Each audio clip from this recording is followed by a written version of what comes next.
Hola y bienvenido al programa de cocina de Kelsey. Hoy haremos brownies. Esto no es algo para comer si está a dieta, pero sabe bien. Los brownies ayudan a tu salud emocional porque liberan endorfinas.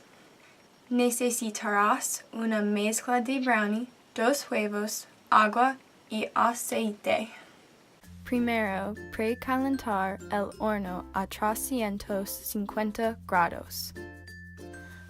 Vaciar la mezcla de brownie en un recipiente grande. Mida 3 cucharadas de agua y media taza de aceite vegetal en el recipiente.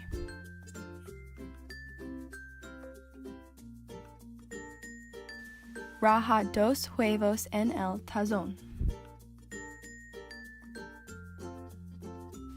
Revuelva todos los ingredientes junto con un batidor hasta que estén bien mezclados. Próximo, tome una bandeja cuadrada y engrase la parte inferior de la misma. Verte la mezcla en la sartén engrasada.